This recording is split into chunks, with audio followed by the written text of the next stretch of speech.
You know, politicians aren't picked by a bunch of political cronies in smoke-filled rooms anymore, Moon. It's all computers, fax machines, image makers, media experts, and advertising now.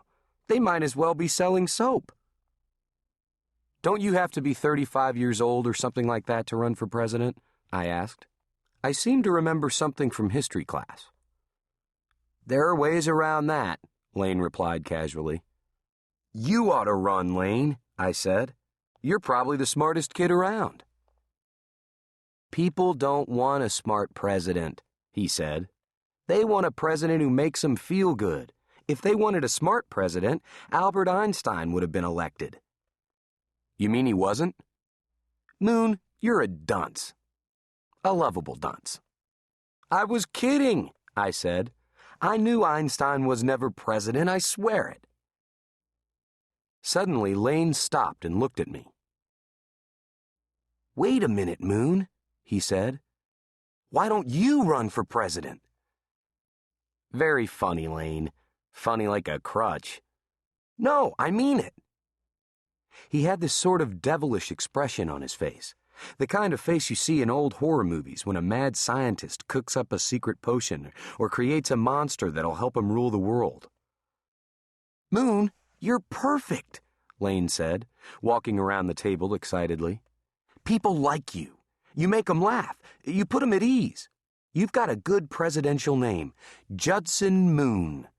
President Moon. You look like an all-American boy. You're tall. You've got good hair.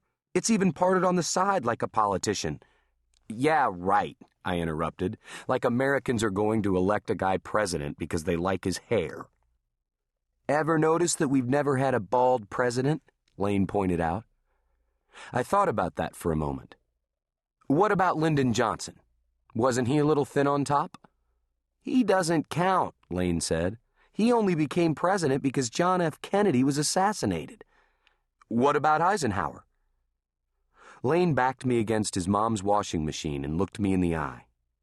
The point is, this is America, Moon, he said excitedly.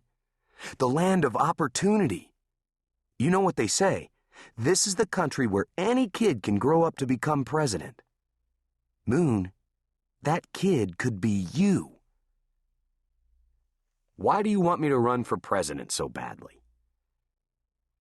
When I was little, he said, racking up the balls again, we used to play this game called King of the Hill. There would be a big mountain of dirt or gravel. All the kids would scramble to the top. Then we'd push each other and try to knock each other down the mountain. The one kid who was still at the top at the end was the king of the hill. I was always small and skinny, and the other kids always knocked me down on my face. I was never king of the hill. The president of the United States is sort of like the king of the hill. I guess if I could get you elected, it would be sort of like I was king of the hill too. Like I said, Lane is a little weird.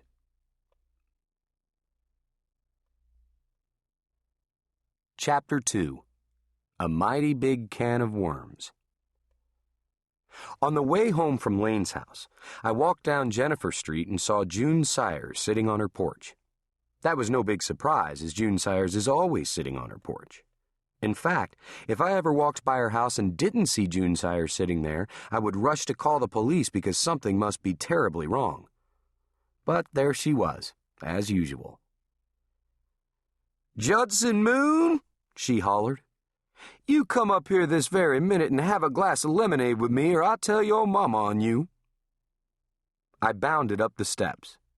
June Sayers is an old African-American woman I've known since the days she used to babysit for me. She has Parkinson's disease, which makes her hands and legs shake, but her mind still works fine. It's a little hard to understand what she's saying sometimes, but I usually find it's worth the effort to try and figure it out. Judson Moon, what are you, in 5th grade now? 6th. 6th grade, she marveled. The perfect grade. When you're in 6th grade, you know everything in the world there is to know. In 4th grade, you know nothing. In 5th grade, you know nothing. And then suddenly you hit 6th grade and you know it all. Nobody can tell you